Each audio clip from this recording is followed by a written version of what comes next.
नमस्कार मेरे साथियों। मैं मंगेश आपके लिए फिर से लेकर आ चुका हूं एक और नई डरावनी कहानी। ये कहानी एक रिया नाम की लड़की की है जो अपने डरावने अनुभवों का सामना कर एक संदेश देती है कि सहानुभूति और समझ से ही सच्ची मुक्ति संभव है। तो चलिए दोस्तों, बिना किसी देरी के इस कहानी को स्टार्ट करते हैं। कहानी की शुरुआत होती है रिया के नए शहर में आने से। उसके परिवार ने एक नया घर खरीदा जो काफी शांत और दूर दूर तक फैला हुआ था। रिया नए शहर में आकर बहुत खुश थी और अपने नए घर में जाने के लिए बहुत उत्साहित थी। नए घर की पहली रात में जब रिया अपने कमरे में जाती है तो उसे कुछ अजीब सा एहसास होता है, मानो कमरे की दीवारों में से कोई उसे देख रहा हो। कुछ ऐसा जिससे कि रिया को घबराहट होने लगती है, लेकिन वो इसे अपने नए घर के माहौल में ढलने का तनाव का हिस्सा मानकर नज़रअंदाज कर देती है। लेकिन रिया के सोने के बाद उसे सपने में एक अजीब सी डरावनी आवाज़ सुनाई पड़ती है, मैं किसी को नहीं छोड़ूंगी, तुम्हें भी नहीं। रिया डर के मारे नींद से उठती है। पसीने से लथपथ घबराई हुई रिया इसे एक बुरा सपना समझकर फिर से सो जाती है। रिया ने सोचा भी नहीं होगा कि आगे चलकर उसके साथ क्या क्या होने वाला है। रिया दूसरे दिन अपने माता पिता के साथ बहुत खुश दिख रही थी क्योंकि रिया आज नए स्कूल में अपना प्रवेश कराने जा रही थी। वो अपने स्कूल को लेकर बहुत उत्साहित दिख रही थी।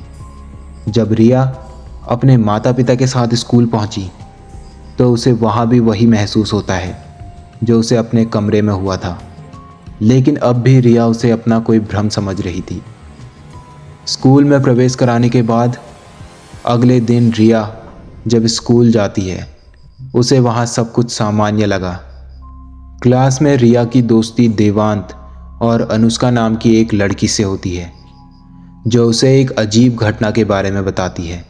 शहर में कई बच्चों ने हाल ही में सपनों में एक डरावनी आवाज़ सुनी है और इसके बाद वे अजीब से हादसों का शिकार हो गए हैं। रिया को ये सब सुनकर झटका लगा क्योंकि उसे भी वही सपना आया था। देवांत भी उनके साथ बैठकर इस पर चर्चा कर रहा था। अगली रात रिया ने फिर से वही सपना देखा, लेकिन इस बार वो सपने में स्कूल के सुनसान कॉरिडोर में खड़ी थी। एक आवाज़ धीरे धीरे उसके कानों में गूंज रही थी, मैं तुम्हें देख सकता हूँ। रिया का दिल तेजी से धड़कने लगा और वो वहाँ से भागने की कोशिश करने लगी। जैसे ही वो किसी सुरक्षित स्थान पर पहुँचने का प्रयास करती, वो जाग जाती। उसे बार बार यही सपना आ रहा था। उसकी हालत बिगड़ती जा रही थी। अगली सुबह स्कूल में वो थकी हुई और डरी हुई पहुंचती है। इस सपने के बाद रिया काफ़ी ज़्यादा डर जाती है। वो ये सारी बातें वेदांत को बताती है। वेदांत उसे मिस्टर शेखर से मिलने की सलाह देता है जो मनोवैज्ञानिक और सपनों का शोध करते हैं। रिया और वेदांत मिस्टर शेखर से मिलने पहुंच जाते हैं और उन्हें ये सारी बातें बताते हैं। मिस्टर शेखर उन्हें समझाते हैं कि कई बार सपनों में दिखाई देने वाले तत्व मानसिक ट्रॉमा से जुड़े होते हैं, लेकिन रिया और वेदांत उन्हें बताते हैं कि ये सपने जो रिया को दिखाई पड़ रहे हैं वो साधारण सपने नहीं हैं। इसके बाद मिस्टर शेखर उनकी बातों को गंभीरता से लेते हैं और सपनों के पीछे का रहस्य पता लगाने की कोशिश करते हैं। कुछ समय पश्चात मिस्टर शेखर रिया के पास आते हैं और रिया से कहते हैं, अगर तुम्हें एक ही सपना बार बार आता है तो इसके पीछे कुछ ना कुछ रहस्य हो सकता है। मिस्टर शेखर रिया से एक दिन का वक्त मांगते हैं और वहाँ से चले जाते हैं। वेदांत रिया को थोड़ी हिम्मत देने की कोशिश करता है, लेकिन रिया काफ़ी ज़्यादा डरी हुई थी। उसे किसी की कुछ भी बात समझ नहीं आ रही थी। उसके पश्चात रिया और वेदांत भी अपने अपने घर की ओर चल पड़ते हैं। रात में रिया को फिर वही सपना आया, लेकिन इस बार वो और भी ज़्यादा खतरनाक दिखाई पड़ रहा था। वो उस परछाई से बात करने की कोशिश करती है, लेकिन वो परछाई एक क्रूर हंसी के साथ जवाब देती है और कहती है, तुम मुझसे भाग नहीं सकती, तुम्हें मुझसे कोई नहीं बचा सकता, कोई भी नहीं। अचानक वो परछाई रिया को चोट पहुंचाने लगती है। रिया घबराहट के साथ नींद से उठ जाती है, लेकिन इस बार उसके शरीर पर असल में चोट के निशान थे अब रिया को यकीन हो गया था कि ये कोई सपना नहीं बल्कि हकीकत में एक भूतिया आ सकती है। अगली सुबह जब रिया स्कूल पहुंचती है तो रिया, वेदांत और मिस्टर शेखर मिलकर इस रहस्य को हल करने की योजना बनाते हैं। उन्हें समझ आ गया था कि ये आवाज़ उनके डर से ताकत हासिल करती है। रिया एक साहसी कदम उठाने का फैसला करती है। वो उस शक्ति का सामना करने का निश्चय करती है। मिस्टर शेखर उसे सलाह देते हैं कि जब भी वो सपने में हो उसे उस आवाज़ से सवाल करने होंगे और उसके डर पर काबू पाने का प्रयास करना होगा। अगली रात रिया जब सो जाती है और उसी परछाई का इंतज़ार कर रही होती है। जैसे ही वो परछाई उसके सामने आती है, रिया उससे सवाल पूछने लगती है, तुम कौन हो और क्या चाहते हो? परछाई उसे अपने अतीत के बारे में बताती है। वो एक पुराने छात्र की आत्मा थी जिसे स्कूल के बच्चों ने काफ़ी ज़्यादा सताया हुआ था।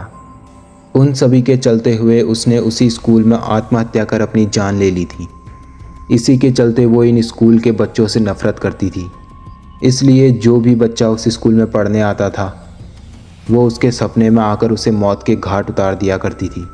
रिया ने अपने डर को काबू में रखा और उस आत्मा से माफ़ी मांगने की कोशिश की, लेकिन परछाई उसे माफ़ करने के लिए तैयार नहीं थी। वो उस स्कूल के सभी बच्चों को मौत के घाट उतारने के चक्कर में थी। अब वो परछाई धीरे धीरे रिया के करीब आने की कोशिश कर रही थी। तभी रिया को मिस्टर शेखर की बात याद आती है कि हमारा डर ही उस परछाई की शक्ति है। रिया जोर से चिल्लाई और बोली, तुम अपने साथ हुए उस अत्याचार की सजा इन मासूम बच्चों को नहीं दे सकते। तुम्हें जिन बच्चों ने सताया था तुमने उन्हें मार दिया है। उनकी मौत के साथ ही तुम्हारा बदला भी पूरा हो गया है। अब तुम्हें यहाँ से जाना चाहिए। ये सुनकर परछाई को एहसास होता है कि उन बदमाश बच्चों की मौत के साथ ही उसका बदला पूरा हो चुका था। अब उसे अपनी गलती का एहसास हुआ और उसने रिया से अपनी गलतियों की माफ़ी मांगी। अब परछाई की शक्तियाँ धीरे धीरे कम होने लगी और एक तेज चीख के साथ वो गायब हो गया। रिया, वेदांत और मिस्टर शेखर को एक बड़ी जीत हासिल हुई। वे जानते हैं कि उन्होंने एक भयानक रहस्य से छुटकारा पा लिया है। इसके बाद रिया और उसके दोस्तों की ज़िंदगी सामान्य हो गई, लेकिन इस घटना ने उनके अंदर एक साहस का भाव भी जगा दिया। आशा करता हूं कि आपको ये कहानी काफ़ी पसंद आई होगी। कहानी पसंद आए तो इस वीडियो को लाइक कर देना और ऐसी ही नई डरावनी कहानियों को सुनने के लिए इस चैनल को सब्सक्राइब कर देना। मिलते हैं फिर किसी नई कहानी के साथ।